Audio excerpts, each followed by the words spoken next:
ఆదికాండము 49వ అధ్యాయము 22వ వచనాన్ని మనం ధ్యానించగలిగితే అక్కడ ఈ విధముగా వ్రాయబడి ఉంది. యోసేపు ఫలించెడి కొమ్మ, ఊట యొద్ద ఫలించెడి కొమ్మ అని రాయబడింది. ఈ మాటను గురించి మనం ధ్యానిస్తున్నప్పుడు కొన్ని ప్రత్యేకమైనటువంటి విషయాలు ఈరోజు మనం తెలుసుకోవలసిన వారిగా ఉన్నాం. ఎందుకు దేవుని వాక్యములో యోసేపు ఫలించెడి కొమ్మ, అది ఫలించడానికి గల కారణం ఏంటంటే అది ఊట యొద్ద ఉంది కాబట్టి, అది నీటి వారన యోడన నాటబడినదై ఆకు వాడక తన కాలమందు ఫలమిచ్చు చెట్టు వలె, ఆ కొమ్మ వలె యోసేపు ఉంటాడు అన్న మాటను ప్రభు ఎందుకు తెలియపరచడానికి ఇష్టపడుతున్నారు? ఈ మాటకు గల అర్థాన్ని, యోసేపు ఫలించుటకు గల కారణాలను ఈరోజు మనం ధ్యానం చేద్దాం. దేవునికి స్తోత్రం, హల్లెలూయా. ఈరోజు మనం వినబోతున్న వాక్యాంశము యోసేపు ఫలించుడి కొమ్మ, అందుకు గల 5 కారణాలు. యోసేపు ఫలించుడి కొమ్మ, అందుకు గల 5 కారణాలు ధ్యానం చేద్దాం. బైబిల్ గ్రంథములో దేవునితో ఒక రాత్రంతా పెనుగులాడి దేవుని కృపను, దేవుని యొక్క ఆశీర్వాదమును పొందుకున్న వ్యక్తిగా యాకోబు భక్తుని మనం చూడగలుగుతాం. అందుకే దేవుడు అబ్రహాము దేవుడు, ఇస్సాకు దేవుడు, యాకోబు దేవుడు అని దేవుడు చెప్పించుకోవడానికి ఇష్టపడ్డాడు. జబ్బేకు రేవు దగ్గర దేవునితో ఒక అద్భుతమైనటువంటి అనుభవాన్ని పొందుకొని మోసగాడిగా బ్రతుకుతున్న యాకోబు ఇశ్రాయేలుగా దేవుని ద్వారా ప్రతిష్ఠింపబడ్డాడు. ఆ యాకోబు గారికి 12 మంది కుమారులు పుట్టారు. ఆ 12 మంది కుమారుల్లో ఆ తండ్రి యొక్క అంశ, ఆ తండ్రి యొక్క భక్తి, ఆ తండ్రి యొక్క దేవునితో ఉన్నటువంటి ఒక ఆధ్యాత్మికమైన అనుభవం ఎవరికైనా వచ్చిందా అని ఆలోచిస్తూ ఉంటే యాకోబు గారి యొక్క 11వ కుమారుడైనటువంటి యోసేపు గారిలో ఆ తండ్రికి కలిగినటువంటి భక్తి యొక్క అనుభవాలు మనం చూడగలుగుతాం. దేవునికి స్తోత్రం, హల్లెలూయా. యాకోబు భక్తుని యొక్క 12 మంది కుమారుల్లో 11వ కుమారుడు పేరు చెప్పండి. 11వ కుమారుడు పేరు యోసేపు. ఆ యోసేపును గురించి రాయబడిన మాట ఏమిటంటే, యోసేపు అనే వ్యక్తి మామూలు వ్యక్తి కాదయ్యా. ఆయన జీవితం, ఆయన భవిష్యత్తు ఎలా ఉండబోతుంది అంటే అది ఫలించేడు కొమ్మగా ఉండబోతుంది. ఎవరు ఈ మాటలు చెప్పారు అని అడిగితే, యాకోబు గారు నిండు వృద్ధాప్యములోకి వచ్చాడు. వృద్ధుడిగా, వయస్సు నిండిన వాడిగా, మరణానికి చేరువైన వాడిగా తన జీవితం ఉంది.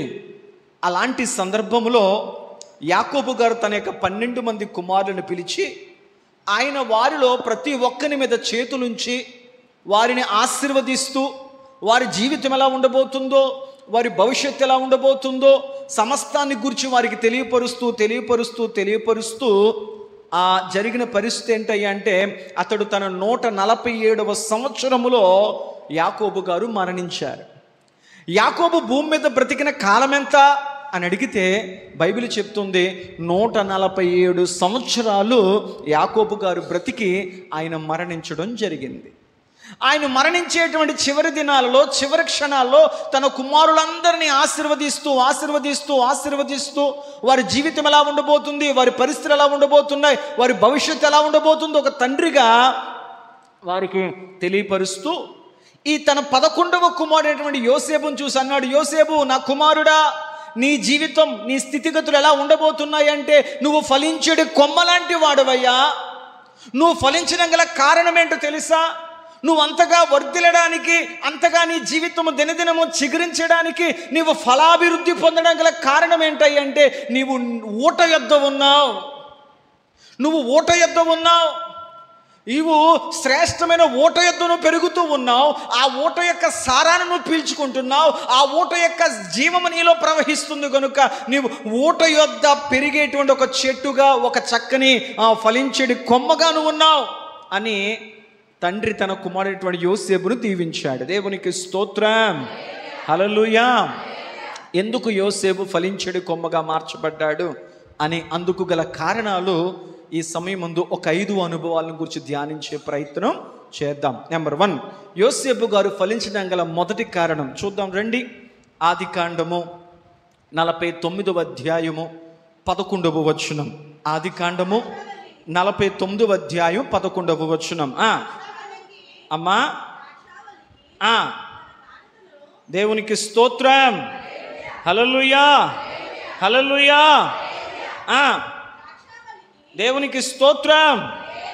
బైబిల్ గ్రంథములో మనం గమనించగలిగితే యాకోబు గారు తన 12 మంది యొక్క కుమారులను ఆశీర్వదిస్తూ వారి భవిష్యత్తును గురించి వారి గురించి మాట్లాడుతూ కుమారుడా యోసేపు నువ్వెందుకు ఫలించేడి కొమ్మగా ఉంటావంటే అందుకు గల 5 కారణాలను గురించి బైబిల్ ఏమి చెప్తుందయ్యా అని మనం ధ్యానించినప్పుడు మొదటిగా యాకోబు రాసి ఆదికాండం 37వ అధ్యాయం 14వ వచనం.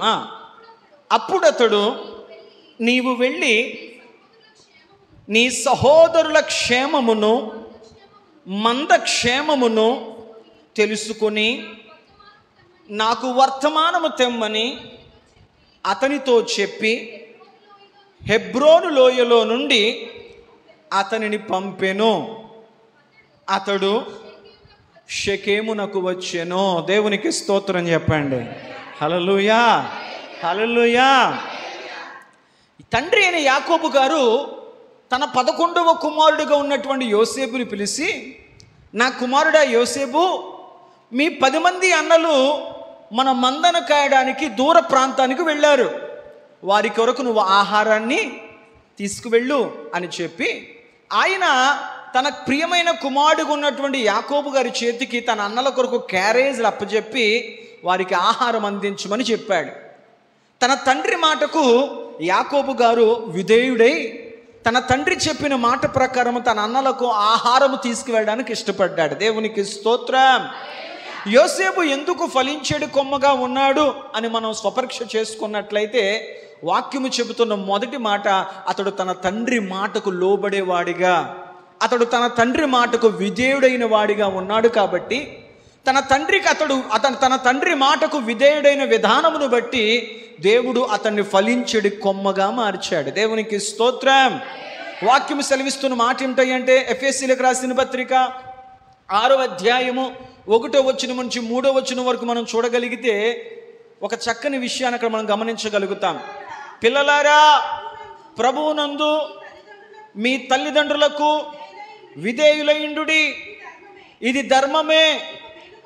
మీకు మేలు కలుగునట్లు నీ తల్లిని తండ్రిని, దేవునికి స్తోత్రం చెప్పండి. ఓ పిల్లలారా, ఓ దేవుని మార్గములు నడుస్తున్నటువంటి దైవ జనాంగమా, ప్రభు సెలవిస్తున్న మాట ఏమిటంటే, ఓ పిల్లలారా, ఇదిగో నీకు మేలు కలుగునట్లు, నీకు మంచి కలుగునట్లు, నీ జీవితము ఫలభరితముగా, నీ భవిష్యత్తు ఆశీర్వాదకరంగా ఉండగలగాలి అంటే వాక్యము సెలవిస్తుంది, పిల్లలారా మీకు మేలు కలుగునట్లు నీ తల్లికి నీ తండ్రికి నీవు ఎలా ఉండాలంట చెప్పండి, విధేయులయుండుడి. దేవునికి స్తోత్రం చెప్పండి. యోసేపు గారు ఎందుకు ఫలించెడి కొమ్మగా ఉన్నాడు? ఆయన ఫలించుటకు గల మొదటి కారణం ఏంటయ్యా అంటే అతడు తన తండ్రి మాటకు విధేయుడయ్యాడు. అతడు తన తండ్రి చెప్పిన మాటకు విధేయుడయ్యాడు.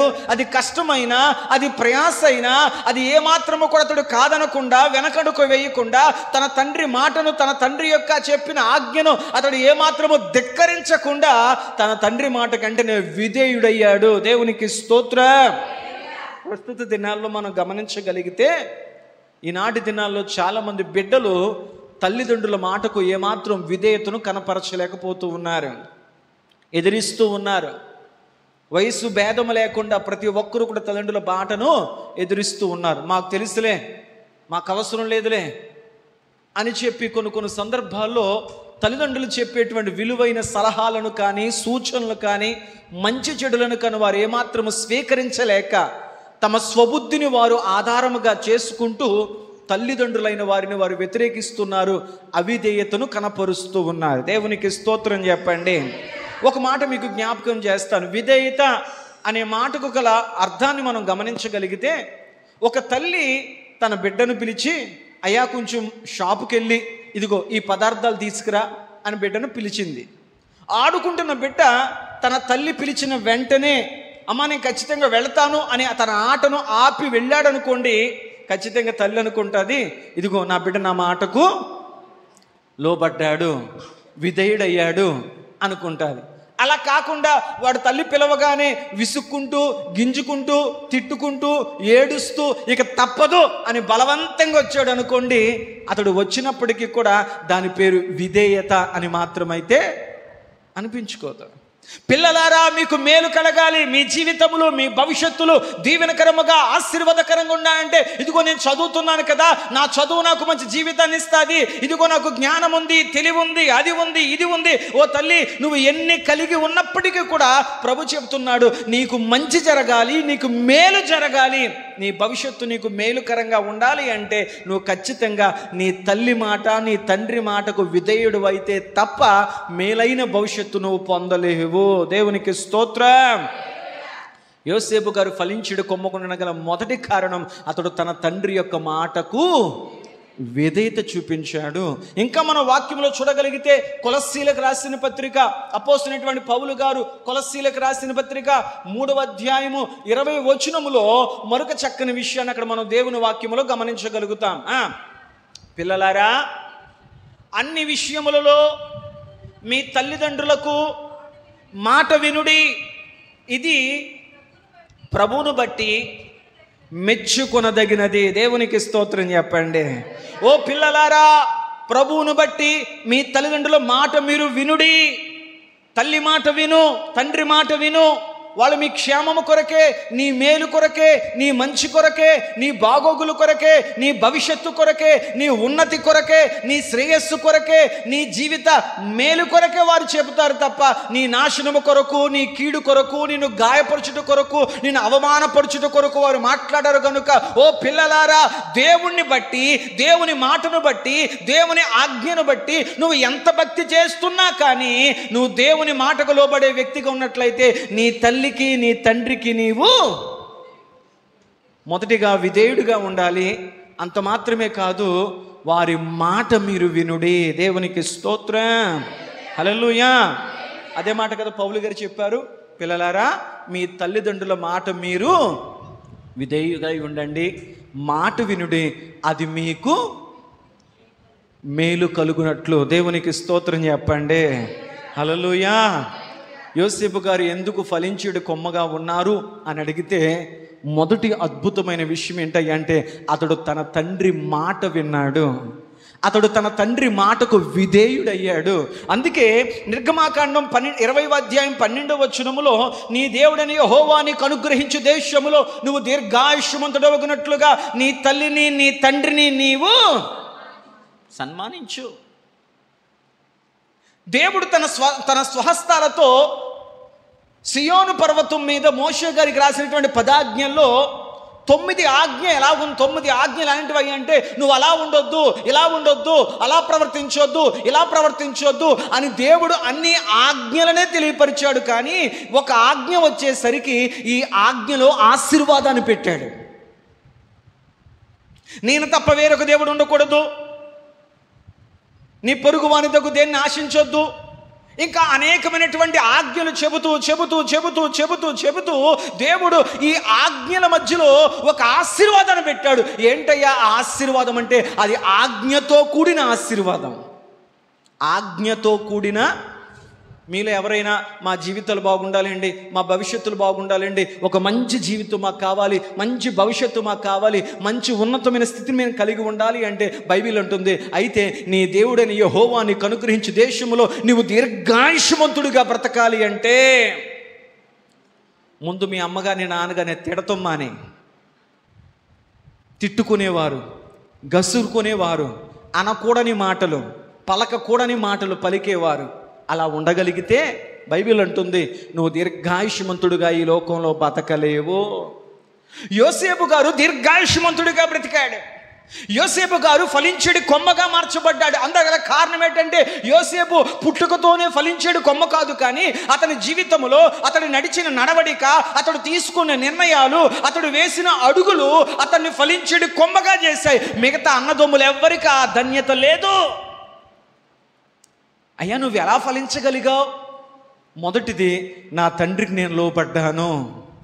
నా తండ్రి మాటకు నేను విధేయుడినయ్యాను, నా తండ్రి మాటను నేను చెప్పండి గౌరవించగలిగాను. దేవునికి స్తోత్రం చెప్పండి. ఇది దేవుడు కూడా ఇష్టపడ్డాడు. ఇది మీ మంచికే, ఇది మీ మేలుకే, ఇది నీ దీర్ఘాయువుకే. దేవునికి స్తోత్రం. హల్లెలూయా. హెబ్రోన్లో నుంచి ఎక్కడి దాకా వెళ్ళాడంటే తన తండ్రి మాటకు లోబడి షెకెమునకు వచ్చెను. మనం ఒక్కసారి గమనించగలిగితే హెబ్రోన్ నుండి షెకెముకు 80 కిలోమీటర్ల దూరం అంట.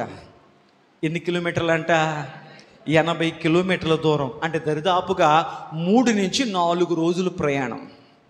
తన 10 మంది అన్నయ్యలకు క్యారేజీలు పట్టుకుని ఉన్నటువంటి యోసేపు దాదాపుగా 80 కిలోమీటర్ల ప్రయాణం చేస్తూ తన అన్నయ్యలను వెతుక్కుంటూ వెళ్ళాడు. దేవునికి స్తోత్రం చెప్పండి. 4 దినాల ప్రయాణం, 80 కిలోమీటర్ల సుదీర్ఘ ప్రయాణం. అన్నయ్యలు ఎక్కడున్నారో తెలియదు, గొర్రెలు మేపుతూ వారు ఏ స్థలాలకు వెళ్ళారో తెలియదు. వారిని వెతుక్కుంటూ వారు ఆచూకీ తెలుసుకుంటూ వెళ్ళాలి. వారికి ఆహారాన్ని ఇవ్వాలి, అలాగే వారి యోగక్షేమాలు తెలుసుకోవాలి, వారి మంచి చెడులు తెలుసుకోవాలి. తిరిగి వచ్చి మరలా తండ్రికి చెప్పాలి. బాధ్యత గల తండ్రి తన బాధ్యత గల కుమారుడికి అప్పచెప్పిన పని ఏంటంటే, నా కుమారుడా, ఇదిగో తండ్రిగా అంత దూరం వెళ్ళలేకపోతున్నాను కనుక నిన్ను నమ్మి ఈ బాధ్యత నీకు అప్పచెప్తున్నాను. మీ అన్నయ్యల బాధ్యత నీదే. వారికి ఆహారాన్ని అందించు, వారి యోగక్షేమాలు తెలుసుకున్న యుద్ధకు రా. ఇది కష్టంతో కూడిందే, ఇది ప్రయాసతో కూడిందే, ఇది నీ శక్తికి మించిందే. నువ్వు చేయగలుగుతావా? యాకోబు చెప్పాడు, లేదు తండ్రి, నేను ఖచ్చితంగా నీ మాటకు విధేయుడినై నేను చేయగలుగుతాను. దేవునికి స్తోత్రం. హెబ్రోన్ నుండి షెకెమునకు 80 కిలోమీటర్ల దూరం వెళ్ళగలిగితే మన బిడ్డల్ని కొట్టుకెళ్ళరా అంటే వెళ్ళడం. నానా నాకు దాహంగా ఉందయ్యా, ఎక్కిళ్ళు వస్తున్నాయ్యా, ఇది ఒక కొంచెం ఆ బిందులో నీళ్లు ముంచివరా బాబు అంటే ఇవ్వడు. ఎందుకు దీవించబడలేకపోతున్నాం? ఎందుకు ఫలించలేకపోతున్నాం? ఎందుకు ఆశీర్వాదకరమైన జీవితాలుగా మన బిడ్డల జీవితాలు ఉండలేకపోతున్నాయి అని అడిగితే, వారి చదువు నేర్పడానికంటే, ఇంకా విద్యాబుద్ధులన్నీ నేర్పడానికంటే ముందుగా వారికి తల్లిదండ్రులకు విధేయత చూపించడం నేర్పగలగాలి. దేవునికి స్తోత్రం. ఇది ముమ్మాటికి సత్యం. వాక్యం సెలవిస్తున్న మాట ఏమిటయ్యా అంటే, యోసేపు గారు ఫలించడం గల మొదటి కారణం ఏంటయ్యా అంటే, అతడు తన తండ్రి మాటకు విధేయుడయ్యాడు. రెండవ అనుభవాన్ని గురించి జ్ఞాపకం చేసుకునే ప్రయత్నం చేద్దాం. చూడండి, యోసేపు గారు ఫలించడం గల రెండవ కారణం ఏంటంటే, అతడు తన జీవితంలో అడుగడుగున శ్రమలు అనుభవించాడు, నిందలు అనుభవించాడు, అవమానములు అనుభవించాడు. అతని జీవితంలో ఎన్నెన్నో వేదనకరమైన అనుభవాలన్నీ అనుభవించాడు. కానీ ఏ స్థితిలో కూడా అతడు కృంగిపోలేదు గనుక అతడు ఫలించగలిగాడు. దేవునికి స్తోత్రం. యోసేపు గారు ఫలించగల రెండవ కారణం ఏంటంటే, అతడు నిందల్లో, అవమానాల్లో, వేదనకరమైన పరిస్థితుల్లో యోసేపు ఎన్నటికీ కృంగిపోలేదు గనుక అతడు ఫలించగలిగాడు. సర్వసాధారణంగా చాలామంది వ్యక్తులకు మంచి జరిగితే పొంగిపోతారో, చెడు జరిగితే కృంగిపోతారు. మంచి జరిగితే వాళ్ళు ఎవరిని కాపలేరు. ఇదిగో నాకు ఇలా మంచి జరిగిందండి, నాకు ఇలా జరిగిందండి అని చెప్పి వారు తప్పి ఉబ్బిపైపోతారు. బుడగలోకి గాలి ఊదినట్లు అలా తేలిపోతూ ఉంటారు. ఏదైనా జరగకూడదు ఒక సంఘటన జరిగిందంటే ఎంత ఉబ్బు తబ్బిపోయారో అంత కృంగిపోతూ ఉంటారు, అంత మానసికంగా బలహీనులుగా మారిపోతూ ఉంటారు. యోసేపు గారు ఫలించడం గల రెండో కారణం ఏంటంటే, అతడి జీవితంలో అడుగడుగున శ్రమలు అనుభవించాడు, నిందలు అవమానించాడు, అనేకమైనటువంటి వేదనకర పరిస్థితులు ఆ జీవితం ఎదురయ్యింది. కానీ ఏ పరిస్థితుల్లో కూడా యోసేపు గారు కృంగిపోలేదు గనుక అతడు ఫలించగలిగాడు. హల్లెలూయా, హల్లెలూయా. ఒక క్రైస్తవ జీవితంలో దేవుడు మనకు నేర్పుతున్న పాఠం ఏంటంటే, నువ్వు మంచి నేలను పడిన విత్తనముగా ఉండాలంటే నీ జీవితంలో అనేకమైన అనుభవాలు, అనేకమైన శ్రమలు, ఇరుకులు, ఇబ్బందులు, అనేకమైన గాయాలు నిన్ను ముళ్ళ కంచెవలే నిన్ను అణిచివేసే ప్రయత్నం చేస్తాయి.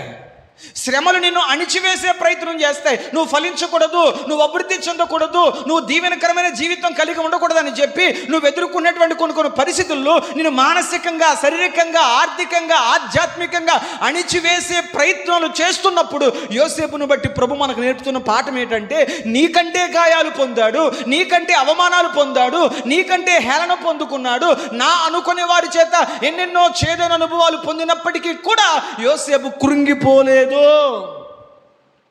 అందుకు అతడు ఫలించగలిగాడు. దేవునికి స్తోత్రం, హల్లెలూయా.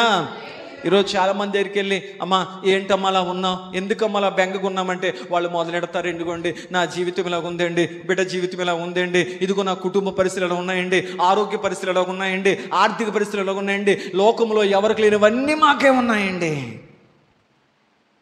కృంగిపోతూ ఉన్నారు. యోసేపు జీవితంలో అతడు ఎంతో ప్రేమగా, ఎంతో ఆప్యాయంగా తన అన్నల కొరకు ప్రయాసపడి ఆహారం తీసుకువెళితే వాడు దూరం నుంచి యోసేపును చూసి, ఒరే కళ్ళకనేవాడు వచ్చాడురా, మన గురించి తండ్రికి సమాచారం అందించడానికి వచ్చిన వాడు వచ్చాడురా, మనం ఏం చేసినా అన్ని తండ్రికి మోస్తూ ఉంటాడురా, మన సరదాలకు, మన సంతోషాలకు, మన ఆనందాలకు మనం ఏదన్నా చేద్దాం అనుకుంటే ప్రతి దానికి అడ్డుపడి తండ్రికి చెప్పేస్తున్నాడు రా అని చెప్పి తన సొంత అన్నదమ్ములే యోసేపు మీద పగపట్టారని వాక్యం సెలవిస్తుంది. దేవునికి స్తోత్రం. ఇంటికి వెళ్ళిన తర్వాత ఈ మాటలు మీరు ధ్యానం చేయండి.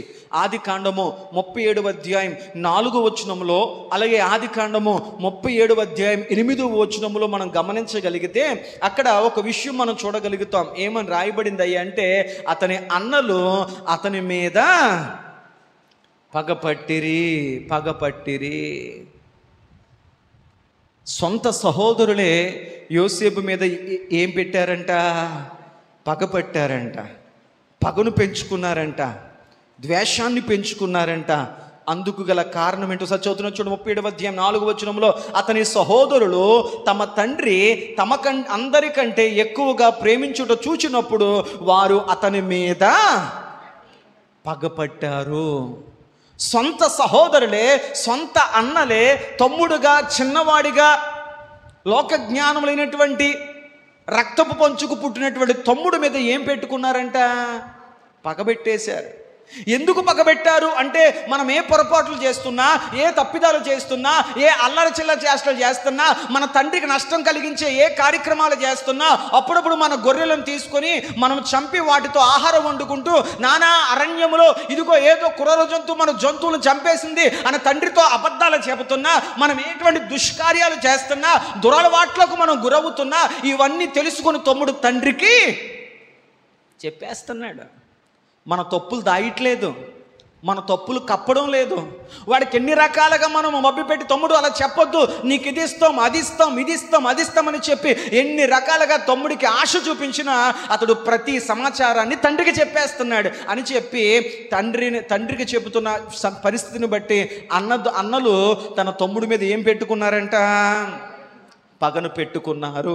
8వ వచనంలో కూడా మనం చూడగలిగితే, అందుకు అతని సహోదరులు, నీ విజయముగా మమ్మల్ని నేలేదవా, మా మీద నీవు అధిపతిగా ఉందువా అని చెప్పి అతని కలను బట్టి, అతని మాటలను బట్టి అతని మీద మరింత పగపట్టిరి.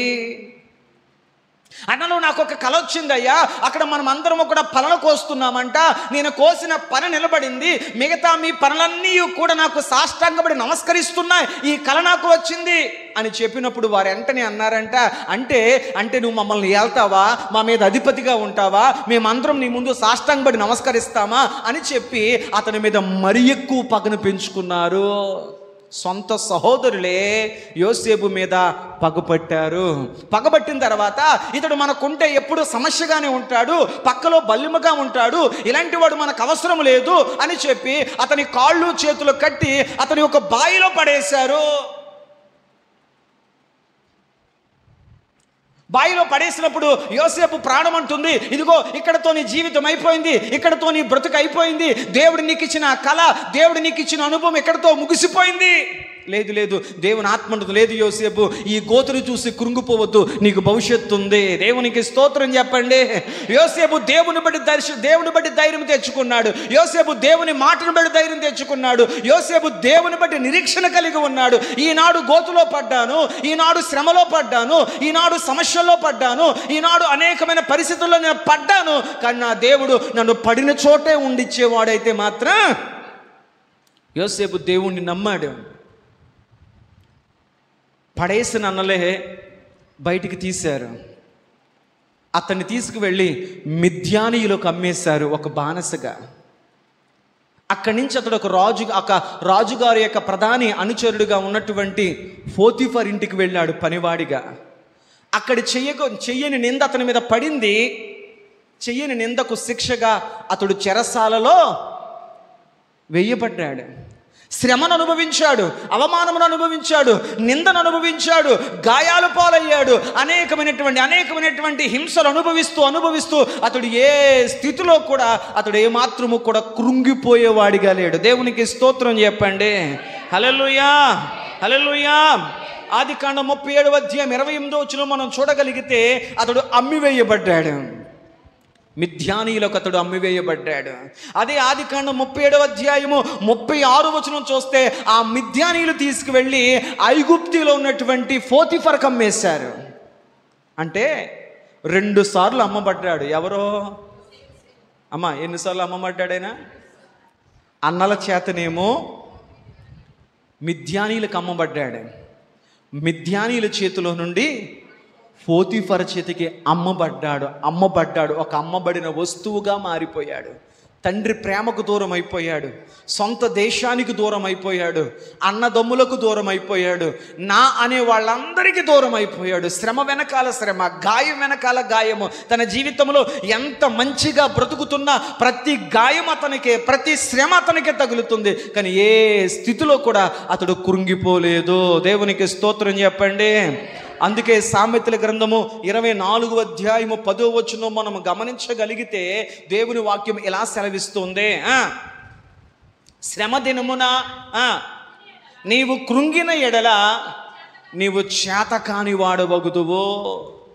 ఒక దేవుని బిడ్డగా బ్రతుకుతున్న నీవు, ప్రార్థిస్తున్న వ్యక్తిగా బ్రతుకుతున్న నీవు, దేవుని మీద ఆధారపడుతున్నాను, దేవుడే నాకు దిక్కు, దేవుడే నా సహాయకుడు, ఇదిగో నా ఏ స్థితిలో కూడా నేను కలవరి పడిపోను, నా దేవుని వైపు నేను చేతులు చాపుతాను, నాకు సహాయము ఆయన యొద్ద నుంచే నాకు కలుగుతుంది అని దేవుని మీద నిరీక్షణ ఉంచి, దేవుని మీద విశ్వాసం ఉంచి, ఇదిగో దేవుని సన్నిధిలో గడుపుతున్నావో సంగమా, బైబిల్ అంటుంది ఏ స్థితిలో కూడా నువ్వు కృంగిపోవద్దు. ఎందుకంటే శ్రమ దినమున నువ్వు కృంగిన ఎడల నువ్వు చేతకాని వాడవడం మాత్రమే కాకుండా నీ దేవుడు కూడా చెయ్యలేడు అన్నట్లుగా ఎదుటి వారికి నువ్వు సాక్ష్యం ఇవ్వగలుగుతావు. జాగ్రత్త. క్రైస్తవుడు కృంగిపోడు. దేవుని రుచి ఎరిగిన వాడు ఏ స్థితిలో కూడా కృంగిపోడు. ఏం చేస్తాడో తెలుసా?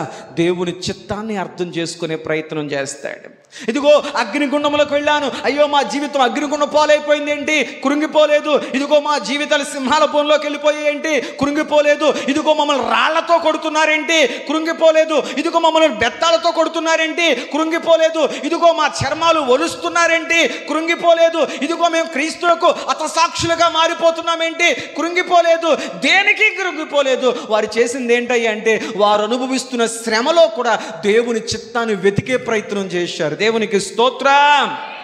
ఇలా మా జీవితాల్లో జరుగుతుందంటే దీని వెనకాల దేవుని ప్రణాళిక ఏంటో, దేవుని ఉద్దేశం ఏంటో, దేవుడు మా పట్ల, మా భవిష్యత్తు పట్ల ఎలాంటి రూపకల్పన మా జీవితంలో చేయబోతున్నాడో, ఇలా జరగకపోతే రేపు భవిష్యత్తు అలా ఉండదేమో, రేపటి భవిష్యత్తు అలా దీవెనకరముగా, ఆశీర్వాదకరంగా, ఇదిగో ఫలించేడు కొమ్మగా ఉండాలంటే ఈరోజు ఈ అనుభవము, ఈ సంఘటన, ఇలాంటి పరిస్థితులు జరగాలేమో. ఒక్కొక్కసార్లు కొన్ని పరిస్థితులు ఉన్నప్పుడు అనిపిస్తుంది, దేవుడే నా చెయ్యి వదిలేశాడు, దేవుడే నన్ను పట్టించుకోలేదు, దేవుడే నన్ను చిన్న చూపు చూశాడు అని చెప్పి బోళ్ళని మాటలంటాం దేవుణ్ణి. గాయం పచ్చిగా ఉంటుంది కాబట్టి కొద్ది కాలం గడిచిన తర్వాత ఈ గాయముతో జీవితంలో ముందుకు వెళుతున్నప్పుడు ఎదురయ్యే కొన్ని అనుభవాలు చూశాక అప్పుడు అంటే తెలుసా, ఆ రోజే అలా జరగడమే మంచిదయింది. తర్వాత ఏ మాట మారుతాం? ఆ రోజు అలా జరుగుండకపోతే, ఆ రోజు అలా అయి ఉండకపోతే, ఆ రోజు ఆ సంఘటన, ఆ రోజు ఆ దెబ్బ, ఆ రోజు ఆ అవమానము, ఆ రోజు ఆ గాయము అలా అవి ఉండకపోతే ఈరోజు నాకు ఇలా జరిగేది కాదేమో. ఆ క్షణం అది ఎందుకు జరిగిందో అనిపించింది. ఈ క్షణం అనిపిస్తుంది అలా జరగడమే నాకు మంచిది అనిపించింది. దేవునికి స్తోత్ర. ఎందుకంటే ఆయన నీ భవిష్యత్తు ఎరిగినవాడు. ఏమెరిగినవాడు? నీ భవిష్యత్తు ఎరిగిన దేవుడు నీ భవిష్యత్తుకు ఏది దీవెనకరమో అది నీ జీవితంలో నెరవేర్చుట కొరకే దేవుడు దానికి తగినట్లుగా నీ జీవితంలో రూపకల్పన చేయునుగాక. ఆయన ఒక శిల్పి నిన్ను చెక్కుతూ ఉంటాడు. చెక్కేటప్పుడు కొన్ని గాయాలు, కొన్ని దెబ్బలు నీకు తగులుతూ ఉంటాయి. ఒకవేళ రాయి నన్ను కొట్టొద్దయ్యా, నాకు నొప్పి కలిగించొద్దయ్యా, నన్ను చెక్కొద్దయ్యా అని ఒకవేళ రాయి శిల్పకారుని ప్రశ్నిస్తే అది ఎన్నటికి ఒక రాయిగానే ఉండిపోద్ది. ఆమేన్ చెప్పండి. ఒక శిల్పకారుడంట ఒక రాయిని తీసుకువెళ్ళి దాన్ని ఒక అందమైన శిల్పంగా చెక్కాడంట. ఆ శిల్పాన్ని వేలంపాట్లో పెడితే ఒక కోటేశ్వరుడు దాన్ని ₹1,00,00,000 కొనుక్కున్నాడంట తన ఇంట్లో పెట్టుకోవడానికి. ఆ శిల్పకారుడి దగ్గరికి ఆ శిల్పాన్ని కొనుక్కున్న కోటేశ్వరుడు వచ్చి, అయ్యా నీ చేతులు ఎంత నైపుణ్యత గలవి, నీ చేతులకు ఎంత నిపుణత ఉంది, ఎంత నైపుణ్యత ఉంది, ఎంత టాలెంట్ ఉంది, ఎంత అందమైన శిల్పాన్ని, జీవము ఉట్టుపడే రీతిలో శిల్పాన్ని చెక్కగలిగావయ్యా అని అతన్ని ప్రశంసిస్తూ ఉంటే, పొగుడుతూ ఉంటే, అప్పుడు అన్నాడంట, అయ్యా ఈ శిల్పము ఇంత అందంగా చెక్కపడ్డానికి నేను ఎంత కష్టపడ్డానో, నేను ఎంతకు దీనికి అర్హుడనో ఆ రాయికి కూడా అంతే క్రెడిట్, ఆ రాయికి కూడా అంతే ప్రాధాన్యత, ఆ రాయికి కూడా అంతే విలువ ఉంది. ఎందుకో తెలుసా? నేను చెక్కుతున్నప్పుడు కొన్ని రాళ్ళు నేను ఒకలా చెక్కుతుంటే అవి ఇంకోలా పగిలేయి. నేను కోరుకున్నట్లు, నేను అనుకున్నట్లు, నా ఆలోచనకు తగ్గట్లుగా కొన్ని రాళ్ళు నా మాట వినేవి కాదు. ఎలా పగలాలి అనుకుంటే ఆ రాయి అలా పగలకుండా ఇంకొకలా పగిలేది. అందువల్ల దాన్ని పక్కన పడేసి ఇది నాకు పనికిరాదు అని. కానీ ఈ రాయి మాత్రమే నేను ఎలా కొడితే అలా కొట్టించుకుంది, ఎలా చెక్కితే అలా చెక్కించుకుంది. ఎన్ని గాయాలు చేస్తున్నా అది మౌనంగా నేను చెక్కుతున్నప్పుడు నాకు తనను తాను సమర్పించుకుంది. నాకు అది తనను తాను అప్పగించుకుంది. అందువల్ల అది నేను చెప్పినట్లుగా పగిలింది కాబట్టి ఈరోజు దానిలోకి జీవం వచ్చింది. దేవునికి స్తోత్రం. దీన్ని చెక్కిన నాకు మాత్రమే ఘనత కాదు, అలా చెక్కించుకోవడానికి తనను తాను అర్పించుకున్న రాయిది కూడా. దేవునికి స్తోత్రం. ఆయన ఒక శిల్పకారుడు. నీ జీవితాన్ని ఒక అందమైనదిగా దేవుడు భవిష్యత్తులో నిన్ను రూపకల్పన చేయాలంటే దేవుడు చెక్కుతున్నప్పుడు కలిగే ప్రతి గాయానికి, ప్రతి దెబ్బకు నువ్వేం చేయగలగాలి? భక్తులు అన్నారు, శోధింపబడిన మీదట, గాయపరచబడిన మాదట, అగ్ని వంటి అనుభవములు మా జీవితంలో తలెత్తిన మీదట ఇదిగో మాలోని స్వచ్ఛత బయటకు వస్తుంది, మాలోని స్వచ్ఛమైన విశ్వాసం బయటకు వస్తుంది, మేము సువర్ణము వలె మార్చబడతాం. దేవునికి స్తోత్రం. అంటే దేవుడు కొన్ని అనుభవాలకు నేను తీసుకువెళ్ళడం గల కారణం ఏంటంటే నీలోని స్వచ్ఛమైన భక్తిని బయటికి తీసుకురావడానికి. దేవునికి స్తోత్రం. భక్తుల అనుభవాలు అలాగే వెళ్ళాయి. యోసేపు గారు ఫలించుడి కొమ్మకొండానికి గల రెండవ కారణం ఏంటయ్యా అంటే అతడు తనకు కలిగినటువంటి శ్రమల్లో, ఇరుకుల్లో, ఇబ్బందుల్లో, నిందల్లో, వేదనకరమైన ఏ అనుభవాల్లో కూడా అతడు వాటిని పదే పదే పదే తలుచుకొని కృంగిపోలే. మనకున్న అలవాటు ఏంటంటే అన్ని పనులు అయిపోయాక ఫ్యాన్ వేసుకొని మంచానికి అడ్డంగా పడుకొని మొత్తం నీకు ఊహొచ్చిన కానీ జరిగినవన్నీ తలుచుకుంటాం. నాకే అలా జరిగింది, నాకే ఇలా జరిగింది, ఆయనే అలా ప్రవర్తించాడు, ఈవిడే ఇలా ప్రవర్తించింది, మా అత్తగారే అలా ఉండేది, మా ఆడబడుషే జరిగిపోయింది. యోసేపు ఎన్నటికీ కూడా గతాన్ని తలుచుకోలే. అతని ఆలోచన అతని భవిష్యత్తు వైపే, అతని ఆలోచన అతని వాగ్దాన నెరవేర్పు కొరపే. అతడు వాగ్దానాన్ని నమ్మాడు, అతడు దేవుని మాటను నమ్మాడు, అతడు దేవుడిచ్చిన కలను నమ్మాడు, దాని నెరవేర్పు కొరకు ఆతృతపడ్డాడు. దేవునికి స్తోత్రం. అబ్దుల్ కలాం గారు కలలు కనమన్నారు. అంటే పడుకుని ఉండమనలేదు, పడుకుంటేనే కళలు వస్తాయి కదా అని పడుకుని ఉండమనలేదు. కళలు కను, ఆ కళని జీవితంలో నెరవేర్చుకోవడానికి కష్టపడాడు. నెరవేర్చుకునడానికి ప్రయాసపడు. కల నెరవేరేంత వరకు పడుకోవద్దు. దేవునికి స్తోత్రం. హల్లెలూయా. యోసేపు ఊరికినే ఫలించుడు కొమ్మగా మారలేదు. అతని కల నెరవేరడానికి అతని ప్రయాణములు ఎదురైన ప్రతి గాయాన్ని సహిస్తూ భరిస్తూ శ్రమ ఓర్పు పరీక్ష నిరీక్షణ కలిగించినని ఎరిగి నీవు నానా విధమైన శోధనలో పడినప్పుడు అది మహదానందంగా ఎంచుకో అన్నాడు భక్తుడు. వాక్యము. మరి ఈరోజు నీ జీవితంలో కలుగుతున్న పరిస్థితులు ఏంటి? నువ్వు స్పందిస్తున్న విధానం ఏంటి? బైబిల్ సంకలో పెట్టుకుని వచ్చేది భక్తి కాదమ్మా. బైబిల్లో ఏది రాయబడిందో అది నువ్వు అనుభవించాలి, అది నువ్వు గ్రహించాలి, అది నువ్వు ఖచ్చితంగా నీ జీవితంలో నెరవేర్చబడ్డానికి నువ్వు దేవుని వాక్యానికి అవకాశాన్ని ఇవ్వాలి. దేవునికి స్తోత్రం.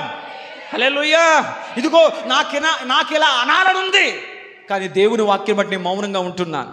నాకిలా చెయ్యాలనుంది, కానీ దేవుని వాక్యం వద్దంది కదా, అందుకని నేను చేయకుండా ఉంటున్నాను అని చెప్పి నీ ఇష్టాలను, నీ అభిప్రాయాలను, నీ కోపతాపాలు పక్కన పెట్టి దేవుని వాక్యము దేన్ని వద్దందో, దేవుని వాక్యము దేన్ని చెయ్యొద్దందో, దేవుని వాక్యము దేన్ని అనుమతించడం లేదో అవన్నీ నువ్వు చేయడం మానివేయగలిగితే నువ్వు దేవుని వాక్యము కొరకు కట్టుబడిన వ్యక్తి అవుతావు.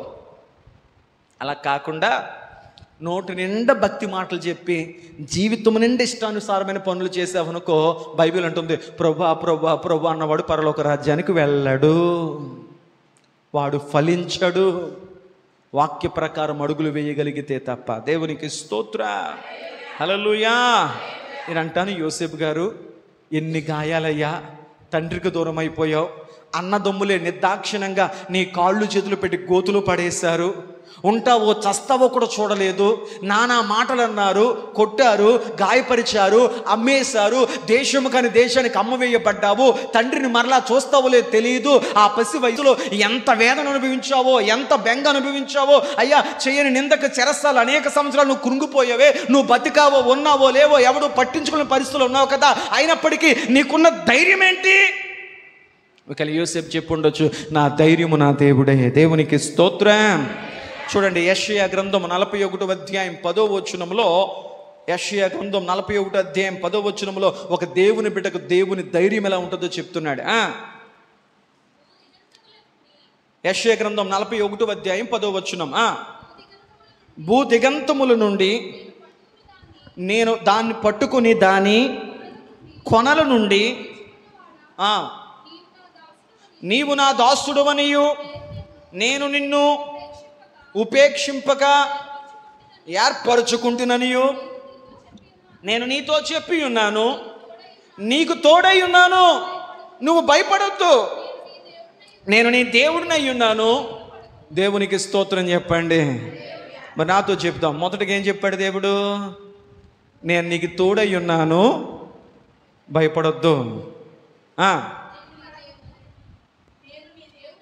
నేను నీ దేవుడినై ఉన్నాను, దిగులు పడొద్దు.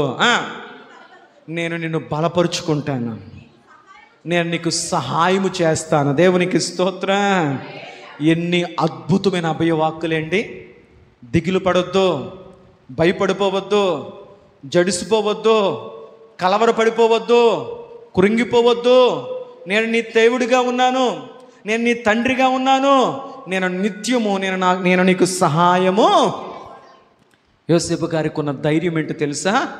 నా దేవుడు నాతో ఉన్నాడు, నా దేవుడు నాకు సహాయం చేస్తాడు, నా దేవుడు నా చేయి పట్టుకుని నన్ను లేవనెత్తుతాడు అని చెప్పి యోసేపు గారు దేవుణ్ణి బట్టి ధైర్యం తెచ్చుకున్నాడు, దేవుణ్ణి బట్టి నమ్మకాన్ని తెచ్చుకున్నాడు, దేవుణ్ణి బట్టి అతడు నిరీక్షణ కలిగి ముందుకు వెళ్ళాడు. కాబట్టి అతడు ఏ శ్రమలో కృంగిపోలేదు కనుక అతడు ఫలించగలిగాడు. దేవునికి స్తోత్రం. హల్లెలూయా. ఇప్పుడు చెప్పండి, యోసేపు గారు ఫలించగల మొదటి కారణం అతడు తన తండ్రికి, నువ్వు ఫలించే బిడ్డగా ఉండాలా, ఫలించే ఆశీర్వాదకర భవిష్యత్తు నీకు ఉండాలా. నేను బాగా చదువుకున్నానండి, మా అమ్మ మాట వినకపోయినా, మా నాన్నగారి మాట వినకపోయినా, పెద్దల మాటలు వినకపోయినా నా చదువు నాకు భవిష్యత్తు ఇచ్చేద్దండి, లేదు లేదు లేదు అని ఎన్నటికీ తలంచొద్దు. వాక్యము చెప్తున్న మాట తెలుసా? నువ్వు దీర్ఘాయుష్మంతుడిగా బ్రతకాలన్నా, నీకు మేలు జరగాలన్నా, నీకు మంచి జరగాలన్నా నీ తల్లికి తండ్రికి నువ్వు విధేయుడు అయ్యగలిగితేనే. దేవునికి స్తోత్రం. హల్లెలూయా. రెండవది, ఫలించడం గల రెండవ కారణం ఏంటంటే, నీకెదురయ్యేటువంటి ఏ శ్రమల్లో, ఏ గాయాల్లో, ఏ వేదనకర చేదైన అనుభవాల్లో కూడా నువ్వు ఏమాత్రం కూడా కృంగిపోయే వ్యక్తిగా ఉండకూడదు. ఎందుకో తెలుసా? ఆ కృంగుబాటులో కూడా దేవుడే నిన్ను ఆదరించువాడిగా, దేవుడే నీకు ధైర్యము చెప్పువాడిగా ఉండునుగాక. రెండు అనుభవాలు. మూడవ అనుభవాన్ని మీకు జ్ఞాపకం చేస్తాను. యోసేపు గారు ఫలించడం గల మూడవ కారణం ఏంటయ్యా అంటే, అతడు తనను తాను దేవుని కొరకు పవిత్రంగా జీవించడానికి ప్రతిష్ఠించుకున్నాడు.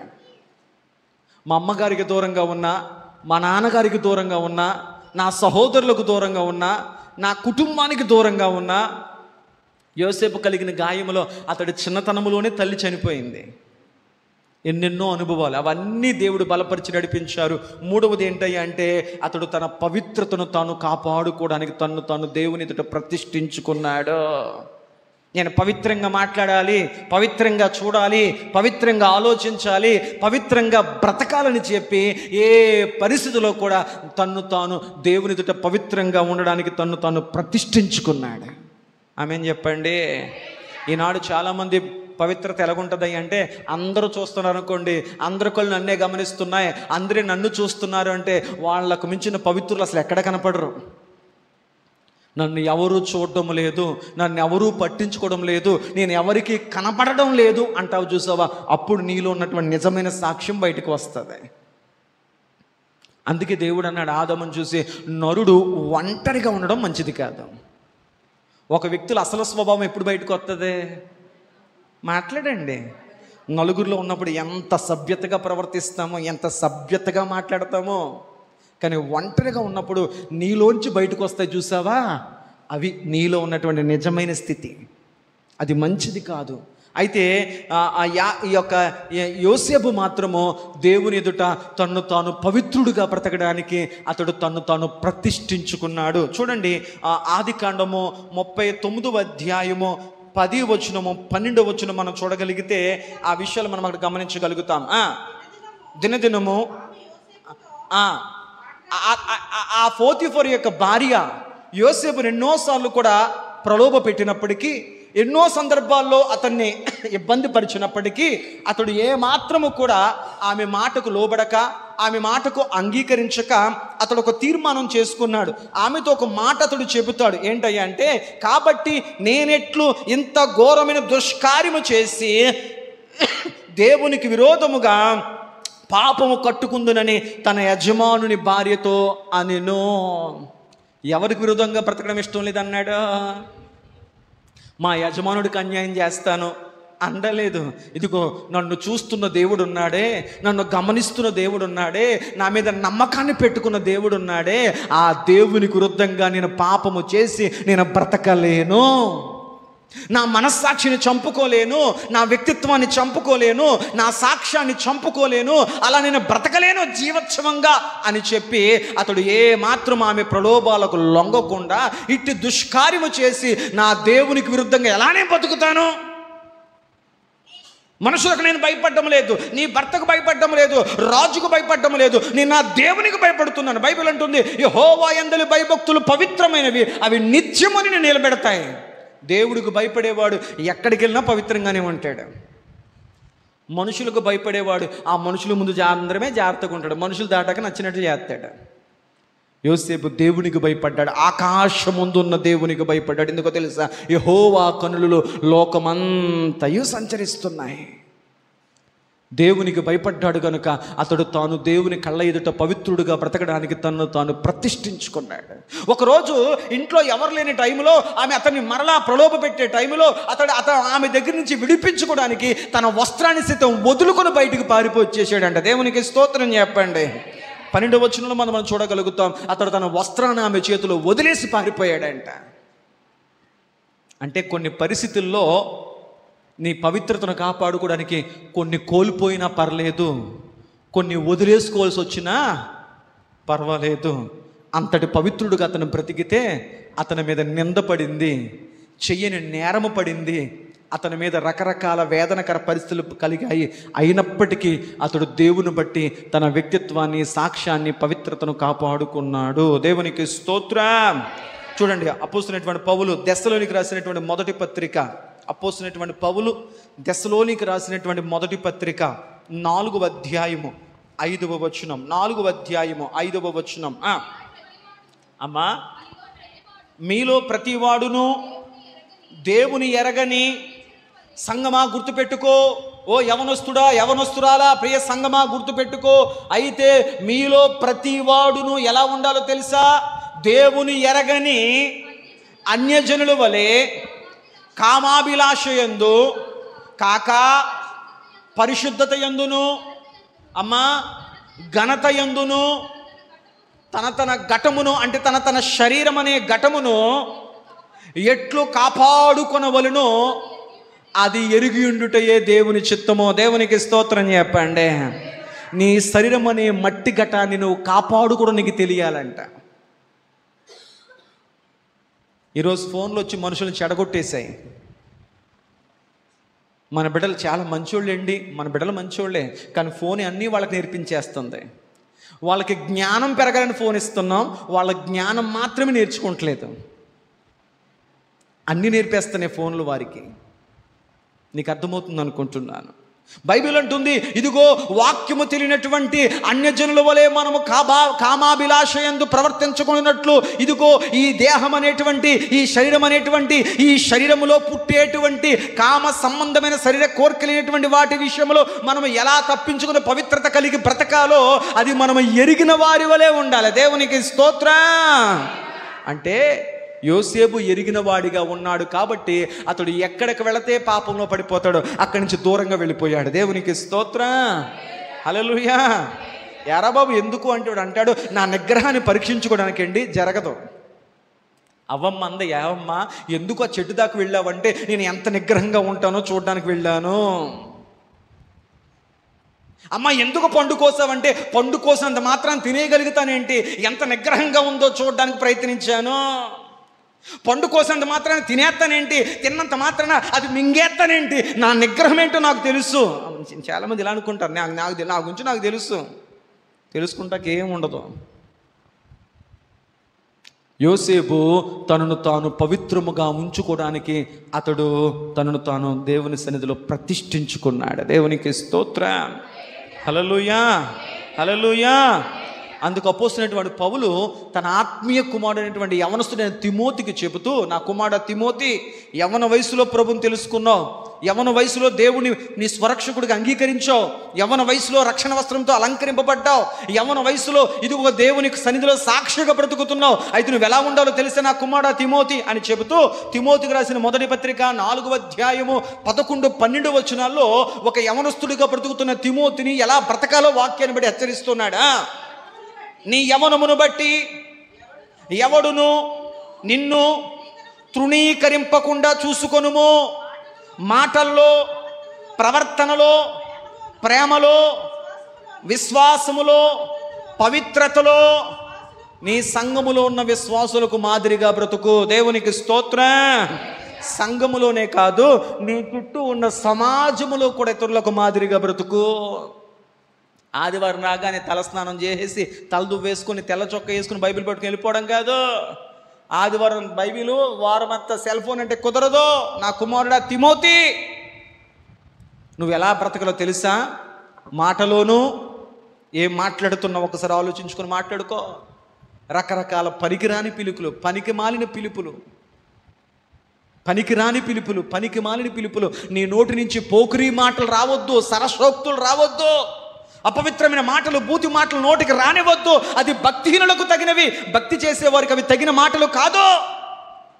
కోపంలో అనేసానండి, ఆవేశంలో అనేసానండి, దెబ్బలాట్లో అనేసానండి అంటే నీ నోరు నీ అదుపులో లేదు. ఆత్మఫలములో ఒక ఆత్మఫలం ఏంటి అంటే నిగ్రహం. ఏ ఫలం ఉండాలంట? నా కోపం వస్తేనే నా నోటికి ఎంత మాత్రదో తెలియదు, అది పెద్ద గొప్పేం కాదు. నువ్వు నాశనం అయిపోతాను అనడానికి నోరు సాక్ష్యం. హృదయం నిండిన దాన్ని బట్టి నోరు మాట్లాడుతుంది. నా మనసు మంచిదేనండి, నా నోరు ఎలా ఉంటుంది ఎవరికని చెప్పాము, నేను నమ్మను. ఎందుకు తెలుసా? నీ హృదయములో ఏముందో అది నోట్లోంచి బయటకు వచ్చింది. హల్లెలూయా. నీ హృదయం మంచిదా, నోట్లోంచి మంచి మాట బయటకు వస్తుంది. నీ హృదయం కఠినమైందా, నోట్లోంచి కఠిన మాటే బయటకు వస్తుంది. ఇది కాదు అంటే వాక్యం తప్పు అవుతుంది. వాక్యం అన్నటికీ నిరర్ధకము కావు, మారాల్సింది నువ్వే. మాటల్లో జాగ్రత్త, ప్రవర్తనలో జాగ్రత్త. ప్రవర్తన అంటే నీ వస్త్రధారణ, నీ చూపు, నీ నడవడిక, నువ్వు ఎదుటివాడితో సంభాషించే విధానము, పలకరించే పిలుపులు. జాగ్రత్త. ప్రేమ. ఎలాంటి ప్రేమ? ఏదో ఆశించి చూపించే ప్రేమ కాదు, దేవుని ప్రేమ. దేవునికి స్తోత్రం. ఈ లోకములో ప్రేమలు ఏవో ఆశిస్తున్నాయి, కానీ యేసయ్య ప్రేమ నిష్కళంకమైన ప్రేమ. ప్రేమ పట్ల జాగ్రత్త. చెప్పరేంటి? విశ్వాసములో, అన్నింటికంటే ముఖ్యముగా పవిత్రతలో నీ తోటి ఉన్న విశ్వాసులకు, నీ ముందున్న సంఘమునకు, ఓ నా కుమారుడు తిమోతి, మాదిరిగా బ్రతుకు. అలా మాదిరిగా బ్రతకడానికి ఇష్టపడ్డాడు కనుక ఐగుప్తు దేశంలో యోసేపును దేవుడు ఫలింపచేశాడు. దేవునికి స్తోత్రం. హల్లెలూయా. చెప్పండి, యోసేపు గారు ఫలించడం గల కారణంలో మొదటి నెంబర్ 1, తన తండ్రికి విధేయుడయ్యాడు. నెంబర్ 2, నిందల్లో, అవమానాల్లో, వేదనకర పరిస్థితుల్లో కృంగిపోకుండా నిలబడ్డాడు, దేవుని బట్టి ధైర్యం తెచ్చుకున్నాడు.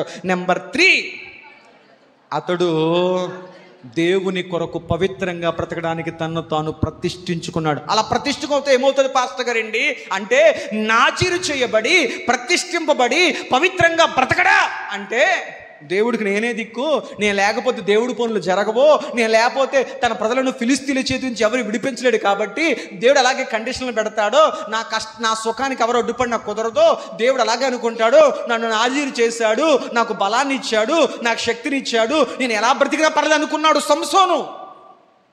పవిత్రంగా బ్రతకవలసిన వాడు, నాజీరు చేయబడవలసిన వాడు తన నాజీరు తత్వాన్ని, తన ప్రతిష్టతను, తన పవిత్రతను కాపాడుకోలేకపోయాడు కనుక అతడు అంధుడై గుడ్డి వాడిగా మార్చబడి దేవుని చిత్తాన్ని నెరవేర్చలేక చనిపోవలసి వచ్చింది. నేను రాజునైపోయాను కదా, ఇక దేవుని మాటకు లోబడవలసిన పని లేదు అనుకున్నాడు సౌలు. కుటుంబం మొత్తం చల్లారిపోయింది. సంగమా, నువ్వు ఏ స్థితిలో ఉన్నప్పటికీ కూడా గుర్తుపెట్టుకో, దేవుని దగ్గర నీ ప్రారంభపు ప్రేమ, నీ ప్రారంభపు సాక్ష్యము, నీ ప్రారంభపు పునాది భక్తిని మాత్రం నువ్వు మర్చిపోకుందువుగాక. ఆమేన్. 3 పాఠాలు. 4వది, యోసేపు ఫలించడానికి గల 4వ కారణం ఏంటయ్యా అని అడిగితే, దేవుడు అతనికి తోడుగా ఉన్నాడు. ఎప్పుడు పవిత్రంగా బ్రతకాలని నిర్ణయించుకున్నాడు, వెంటనే దేవుడు అతనికి తోడుగా వచ్చేసాడు. ఆమేన్ చెప్పండి. చూడండి, ఆదికాండం 39వ అధ్యాయం 3వ వచనం. యెహోవా అతనికి చాలు. యెహోవా అతనికి తోడై ఉన్నాడు. అది ఎవరికి తెలిసిందో తెలుసా? అప్పటి వరకు శ్రమలలో అనుభవిస్తున్న యోసేపుకు దేవుడు నాకు తోడున్నాడు, తోడున్నాడు, తోడున్నాడు, అది యోసేపుకు మాత్రమే తెలుసు. ఎప్పుడైతే యోసేపు అమ్మివేయబడ్డాడో, ఎప్పుడైతే యోసేపును అనేకులు చూస్తున్నారో వాళ్ళకి అర్థమైందంట, ఆ గృహ యజమానికి అర్థమైందండి. ఏంటంటే యోసేపుకు దేవుడు తోడై ఉన్నాడు గనుక, చూడండి, అతడు యోసేపుకు దేవుడు తోడై ఉండెను గనుక అతడు చేయనిదంతయు అతని చేతిలో యెహోవా సఫలము చేసినని. దేవునికి స్తోత్రం చెప్పండి. యోసేపు ఏ పని తలపెట్టినంట ఆ పనిని సఫలం చేస్తున్నాడంట దేవుడు. అప్పుడు అనుకున్నాడండి యజమాని, ఇది యోసేపు వల్ల అయితే పని అయితే కాదు, కానీ యోసేపు ఏ పని తలపెట్టినా ఆ పని అద్భుతంగా సఫలమైపోతుంది, నాకు మంచి జరుగుతుంది. అంటే యోసేపు ఏ పని తలపెడుతున్నా, అతడు ఏ పని చేస్తున్నా ఆ పని అద్భుతంగా నెరవేరుతుంది, అద్భుతంగా సఫలమవుతుంది. అంటే ముమ్మాటికి యోసేపుకు అతడు దేవుడు తోడున్నాడని చెప్పి అతని యజమానుడు గుర్తించాడంట. దేవునికి స్తోత్రం. నేను అంటాను, తల్లి, నీ దేవుడు నీకు తోడున్నాడు అని నీ భర్త గుర్తించగలుగుతున్నాడా? ఆవిడ ప్రార్థనలు ఆవిడ కాపాడుతున్నాయండి అని ఇప్పుడు నీ భర్త నీ గురించి సాక్ష్యం చెప్పాడా? నీ బిడ్డలు చెప్పారా సాక్ష్యం? సామెతల గ్రంథం చివరి అధ్యాయం చూడకండి, అక్కడ ఏమని రావిని తెలుస్తా? ఆమె బిడ్డలు లెగిసి ఆమెను ధన్యురాలు, మా అమ్మ ధన్యురాలు అయ్యా, అలాంటి తల్లి గర్భంలో పుట్టడం మా ధన్యత. అంత చక్కని భక్తులు మమ్మల్ని నేర్పింది, మాకు మాదిరిగా బ్రతికింది, మా కొరకు ఎన్నో త్యాగాలు చేసింది. ఆమె బిడ్డలు ఆమెను లెగిసి ఆమెను చూసి ధన్యురాలు అంటారంట. హల్లెలూయా, హల్లెలూయా. దేవుడు అతనికి తోడై ఉన్నాడని ఆ గృహ నిర్వాహకుడికి, ఆ కుటుంబ యజమానికి అర్థమైందంట. ఎందుకో తెలుసా? అతడు నీటి ఊట యొద్ద నాటపడ్డాడు. దేవునికి స్తోత్రం. అందుకే కీర్తన గ్రంథం 1వ అధ్యాయం 3వ వచనం మనం చూడగలిగితే అక్కడ రాయబడిన మాట ఏమిటయ్యా అంటే, కీర్తన గ్రంథం 1వ అధ్యాయం 3వ వచనంలో, అతడు నీటి కాలువల యోరన నాటబడినదై ఆకువాడక తన కాలమందు ఫలమిచ్చు చెట్టు వలె ఉండెను. అతడు చేయనదంతయో, యోసేపు చేయనదంతయో సఫలమయ్యను. అతడు చేయనదంతయో సఫలమయ్యను. కారణం ఏంటంటే యోసేపు దేవుడు అనే నీటి ఊట దగ్గర ఉన్నాడు. ఒక విశ్వాసిగా బ్రతుకుతున్న నీవు వాక్యమనే నీటి ఊటలో నువ్వు బ్రతకగలిగితే, వాక్యానుసారంగా నువ్వు జీవించగలిగితే, మాటికి బైబిల్ చెప్తున్న మాట ఏమిటాయి అంటే, నువ్వు తలపెట్టు ప్రతి కార్యమును దేవుడు సఫలపరచునుగాక. పోతీఫరు గుర్తిరిగాడంట, యోసేపుకు దేవుడు తోడై ఉన్నాడు, అందుకే అన్ని పనులు చక్కగా జరిగిపోతున్నాయి అని నమ్మి ఇంటి యొక్క అన్ని విషయాలు తాళం చేతులు యోసేపుకి ఇచ్చేశాడు. అతడు చేయి నింద అతని మీద పడింది. అతను తీసుకెళ్ళి చెరసాల్లో పెట్టారు. చూడండి, మరొక మాట అక్కడ మనం గమనించగలిగితే, అదే ఆదికాండం 39వ అధ్యాయం 23వ వచనంలో, యెహోవా అతనికి తోడై ఉండెను గనుక ఆ చెరసాల అధిపతి ఆ చెరసాల మొత్తం అతని చేతికి అప్పచెప్పేశాడంట. దేవునికి స్తోత్రం చెప్పండి. అబ్బా, ఇంట్లో పనోడుగా బతకాల్సిన వాడు ఇంటి మీద ఆధిపత్యం చేసే స్థాయిలో నిలబెట్టాడు.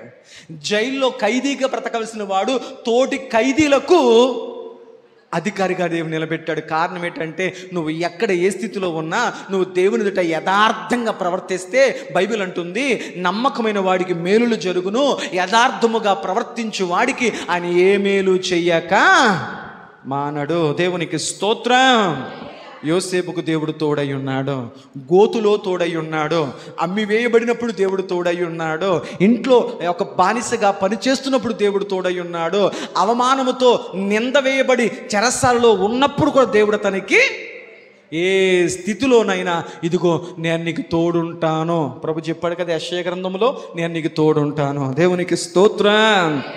ఎవ్వరు వదిలేసినా, ఎవ్వరు అర్థం చేసుకోకపోయినా, దేవుడు మాతో నిన్ను అపార్థం చేసుకొని నిన్ను వదిలేసే దేవుడు కాదు. నిన్ను సరిచేస్తాడు, సరైన మార్గములో నడిపించడానికి ఆయన నిన్ను ఇష్టపడుతూ ఉన్నాడు. దేవునికి స్తోత్రం. 4 కారణాలు చెప్పాను. 5వ కారణాన్ని చెప్పి ప్రభు చిత్తమైతే ముగించే ప్రయత్నం చేస్తాను. 5వ కారణం ఏంటయ్యా అంటే, దేవుడు ఒకానొక సమయం వచ్చింది, యోసేపును చెరసాల నుంచి బయటికి తీసుకురావాలనుకున్నాడు. అతని పరీక్షాకాలం అయిపోయింది, అతని శోధన కాలం అయిపోయింది. అతని జీవితంలో అతడు రాసిన పరీక్షకు రిజల్ట్ దేవుడు ఇద్దామనుకున్నాడు. దేవునికి స్తోత్రం. యోసేపు నిందలు భరించావు, అవమానాలు భరించావు, హేళనలు భరించావు, గాయాలు భరించావు, ఇదిగో ఎన్నెన్నో పరీక్షలో నిలబడ్డావు. ఇదిగో నీ పరీక్షకు ఇదిగో రిజల్ట్, ప్రతిఫలం ఇవ్వబోతున్నాను. యోబు గారు బూడిదలో కూర్చున్నాడు, అన్ని పరీక్షల్లో నిలబడ్డాడు. పరీక్షలన్నీ అయిపోయిన తర్వాత దేవుడు రిజల్ట్ ఇవ్వడానికి పిలిచాడు. దేవునికి స్తోత్రం. పరీక్ష ఫలితానికి మధ్యలో కొంత సమయం గ్యాప్ ఉంటుంది. ఈరోజు నువ్వు పరీక్షింపబడుతున్నావేమో, ఈరోజు శ్రమపడి ప్రభువా రేపు తెల్లారికి రిజల్ట్ వచ్చేయాలి, రేపు తెల్లారికి అద్భుతాలు జరగవాలగా, రేపు తెల్లారికి అన్నీ మారవాలగా. నీకు వాక్యం సరిగా అర్థం అవ్వలేదు, మారదలాగా. పరీక్ష పెట్టడానికి, పరీక్ష యొక్క ఫలితం రావడానికి, ఇప్పుడు 10th క్లాస్ ఎగ్జామ్ రాశారు, ఇంటర్మీడియట్ ఎగ్జామ్ రాశారు, డిగ్రీ ఎగ్జామ్స్ రాశారు. ఎగ్జామ్ రాసిన తర్వాత దాని ఫలితాలకి టైం ఉంటుందా ఉండదా? దేవుడు పరీక్ష పెడతాడు, పరీక్ష పెట్టి ఫలితం ఇచ్చేంత వరకు నిన్ను పరీక్షిస్తాడు. ఈ శ్రమలు ఎలా ఉన్నావు, ఈ పరిస్థితిలో ఎలా ఉన్నావు, ఎలా ఆలోచిస్తున్నావు, ఎలా మాట్లాడుతున్నావు, ఎలా స్పందిస్తున్నావు, ఎలా నిలబడుతున్నావు అని దేవుడు నిన్ను పరీక్షించి ఒకానొక దినాన దేవుడు ఆ ఫలము నీకు అనుగ్రహించునుగాక. యోసేపును బయటకు తీసుకురావాలని దేవుడు ఆశపడ్డాడు. ఎంత అద్భుతం ఏంటంటే, దేవుడు తన భక్తుల జీవితాలు ఎప్పుడు డైరెక్ట్గా ఎంటర్ అవ్వడం,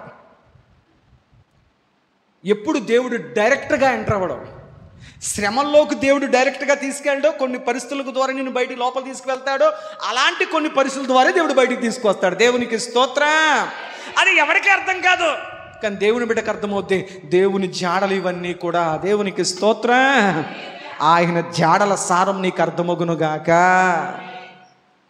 నేను ముగించబోతూ ముందుకు వెళుతున్నాను. పోతీఫరుకు దేవుడు అతని కుటుంబంలోంచి చెరసాల్లోకి పంపించాడు యోసేపును. ఇప్పుడు పోతీఫర్ ద్వారా కాదు, ఫరో ద్వారా బయటకు తీసుకురావడం ఆశపడ్డాడు. ఫరోకు ఒక కళ వచ్చేలా చేశాడు. ఆ కళ భావం అతన్ని కలవరపరిచింది. అందరినీ పిలిపించాడు. ఎవరికి ఆ కళ యొక్క భావం అర్థం కాలేదు. చివరికి యోసేపు ద్వారా దేవుడు ఆ కళ భావం అర్థమయ్యేలా చేశాడు.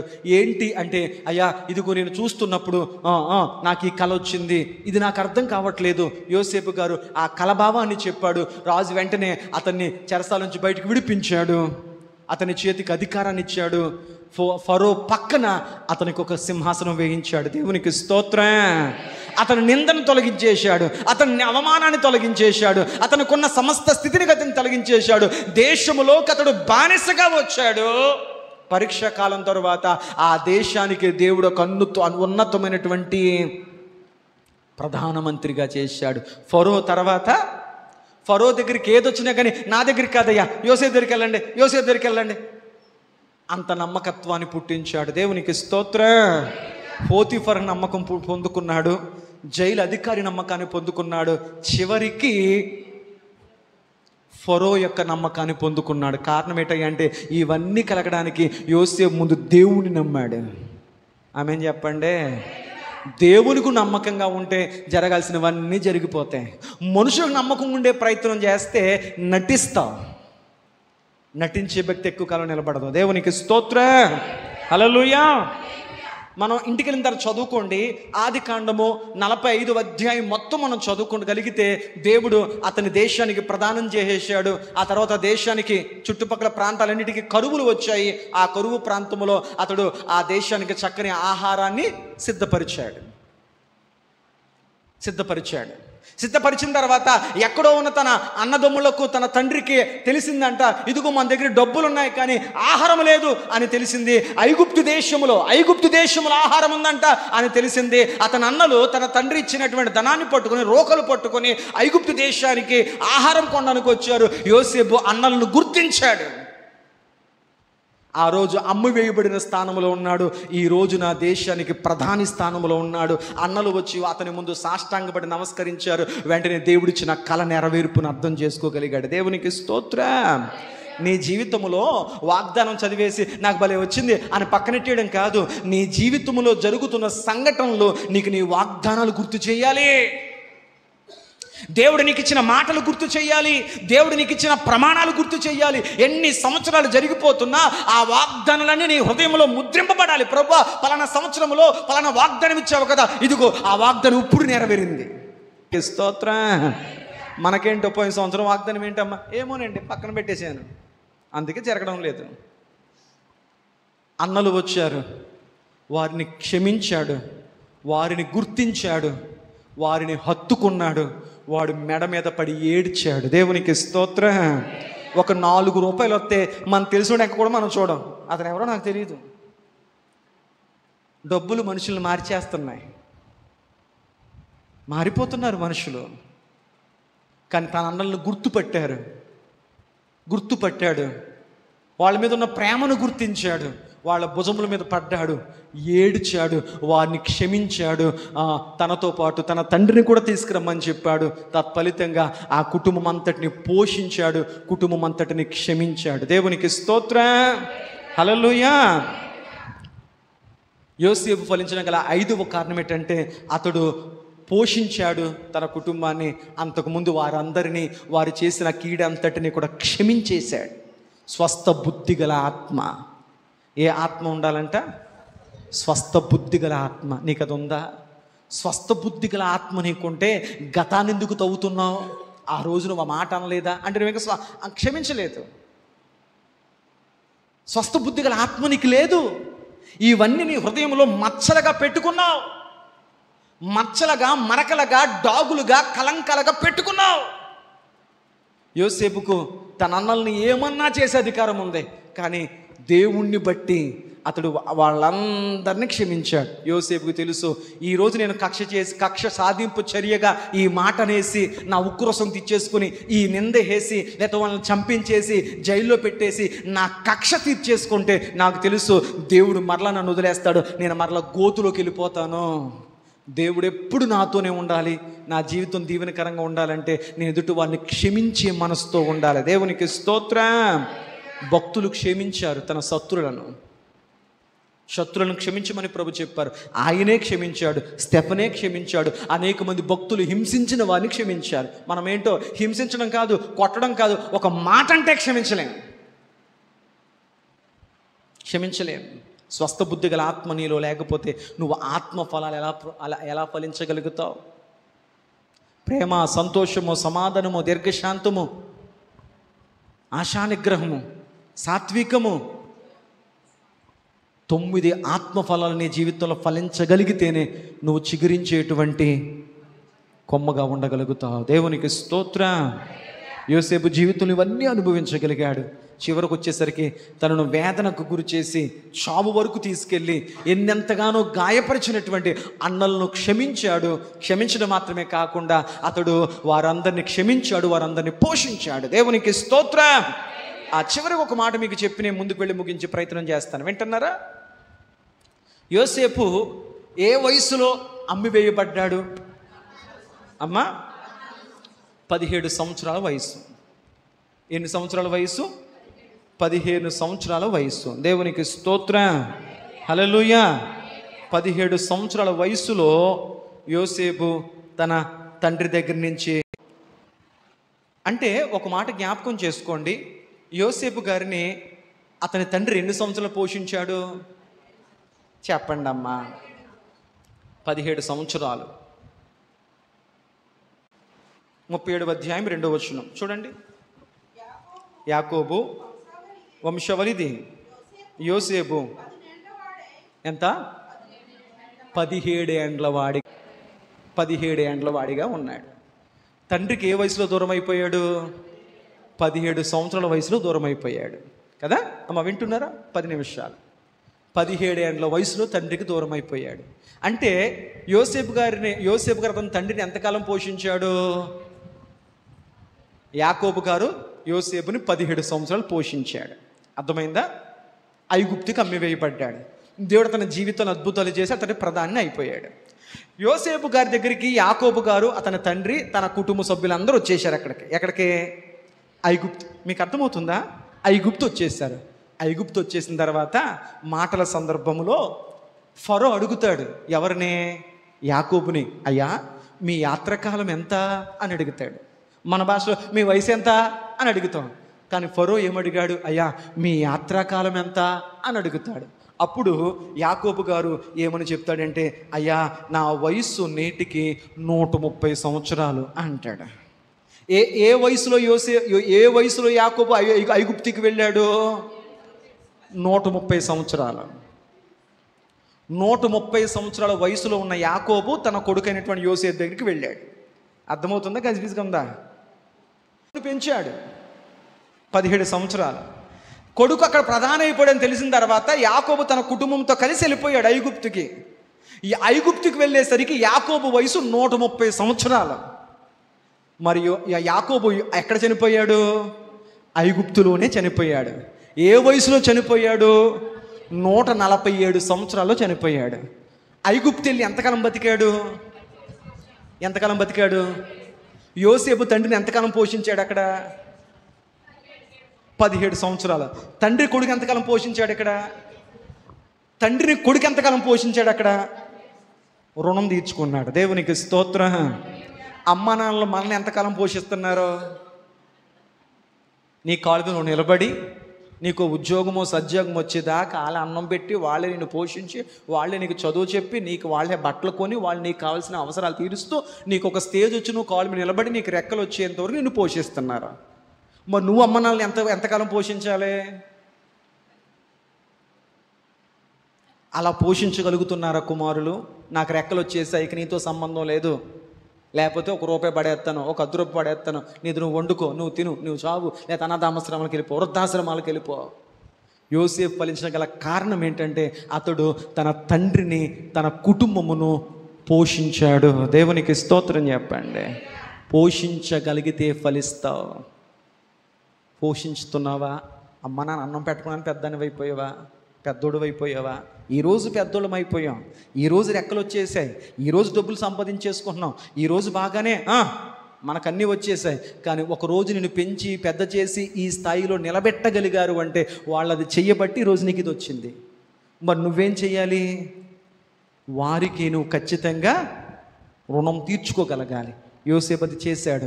యోసేపును 17 సంవత్సరాలు యాకోబు పోషిస్తే, యాకోబు వృద్ధాప్యమునకు వచ్చిన తర్వాత యోసేపు 17 సంవత్సరాలు తండ్రిని పోషించుకున్నాడు. యాకోబును మాత్రమే కాదు, అతని యొక్క అన్నదమ్ములందరినీ కూడా పోషించాడు. అసలు యాకోబు గారితో పాటు దగ్గరగా లెక్క పెట్టుకుంటూ వెళితే 157 మంది వెళ్ళారు అక్కడికి. వచ్చినప్పుడు లక్షల మందిలో వచ్చేసారులే. వెళ్ళడానికి ఎంతమంది వెళ్ళారు? తండ్రిని ఒక్కనే పోషించలేదు, 157 మంది అన్నయ్యలు, వారి భార్యలు, వారి పిల్లలు, వారి పనోళ్ళు, మొత్తం ఎంతమంది ఉన్నారో 157 మందిని పోషించాడు. తన తండ్రిని పోషించాడు, క్షమించగలిగాడు గనుక యాకోబు అతడు నిండు వృద్ధాప్యములో ఉన్నప్పుడు కుమారులందరినీ దీవిస్తూ యోసేపు దగ్గరికి వచ్చి అన్నాడు, నా కుమారుడా ఏమని దీవించనురా నిన్ను అని చెప్పి, యోసేపు నువ్వు ఫలించడు కొమ్మరా బాబు, నువ్వు నీటి ఊట దగ్గర ఉన్నావు, తండ్రి దగ్గర లేవు, పరలోకపు తండ్రి దగ్గర నువ్వు ఎదుగావు. నీ కష్టాలనే చూశాడు, నీ బాధలనే చూశాడు, నా కొడుకులు ఆస్తులు పంచుకున్నాడు, కానీ నువ్వు ఆశీర్వాదాన్ని పంచుకుంటున్నావు, నువ్వు నీటి ఊట యొద్దా ఫలించుడి కొమ్మవు అన్నాడు. దేవునికి స్తోత్రం. ఈ 5 అనుభవాల్లో యోసేపు ప్రవర్తించిన దాన్ని బట్టి దేవుడు యోసేపును ఫలించుడి కొమ్మగా నిలబెట్టాడు. దేవునికి స్తోత్రం. ముగిస్తూ ఉన్నాను. బైబిల్ కొంతమంది పండితులు అంటారు, యోసేపు గారు యేసుక్రీస్తు వారికి ఆయన ఒక ముంగుర్తు. పాత నిబంధన గ్రంథములో ఉన్న యోసేపు కొత్త నిబంధనలో రాబోతున్న యేసు ప్రభు వారికి పోలిక, సాదృశ్యము, ముంగుర్తు. వీళ్ళిద్దరి మధ్యన పోలికలు అనేకం ఉన్నాయి, కానీ టైం అయిపోతుంది కాబట్టి మొచ్చుకు ఒక 4-5 జ్ఞాపకం చేసి ముందుకెళ్ళే ప్రయత్నం చేస్తా. నెంబర్ 1, యోసేపు తన తండ్రికి విధేయుడయ్యాడు. యేసు ప్రభువారు పరలోకమందున్న తండ్రికి విధేయుడయ్యాడు. నెంబర్ 1. చాలా ఉన్నాయి ఇటువంటి పోలికలు, 5 చెప్పి ముగించేస్తాను. నెంబర్ 2, యోసేపు గారు అన్నల చేత ద్వేషించబడ్డారు. యేసు ప్రభుని సొంత అన్నలే నమ్మలేదు. 2. నెంబర్ 3, యోసేపు గారు అమ్మివేయబడ్డాడు. యేసుక్రీస్తు ప్రభువారు కూడా నా అని వారి చేత అమ్మివేయబడ్డాడు. నెంబర్ 4, యోసేపు ఏ దేశానికి అమ్మివేయబడ్డాడో? ఐగుప్తు దేశానికి అమ్మివేయబడి అక్కడ వెళ్ళాడు. యేసుక్రీస్తు ప్రభు చిన్న వయసులో ఉన్నప్పుడు హేరోదుకు భయపడి దూత చేత ఆజ్ఞాపించబడిన వారే కొంతకాలము ఐగుప్తుకు వెళ్ళి తలదాచుకున్నారు. యోసేపు ఐగుప్తుకు వెళ్ళాడు, యేసుక్రీస్తు ప్రభువారు ఐగుప్తుకు వెళ్ళాడు. ఎన్నైనా 4. 5వది ఏంటయ్యా అంటే యోసేపు గారు శ్రమలు పడ్డారు, యేసుక్రీస్తు ప్రభువారు శ్రమలు పడ్డారు. 6వ చెప్తున్నాను, యేసుక్రీస్తు ప్రభువారు క్షమించారు, యోసేపు ఇంకెలా చెప్పుకుంటూ వెళ్ళిపోతే ఎన్నున్నాయో చివరిగా చెప్తాను. యోసేపులో యేసు ప్రభులో జోసఫ్, జీసస్ రెండిట్లో మొదటి అక్షరాలు ఏంటి? జే అంటే అన్ని విధాలుగా చూడగలిగితే రాబోతున్న మెస్సయ్యకు, రాబోతున్న యేసయ్యకు యోసేపు ముంగుర్తు, నీడ, పోలిక వంటి వాడు. దేవునికి స్తోత్రం. ఆదికాండము 49వ అధ్యాయము 22వ వచనాన్ని మనం ధ్యానించగలిగితే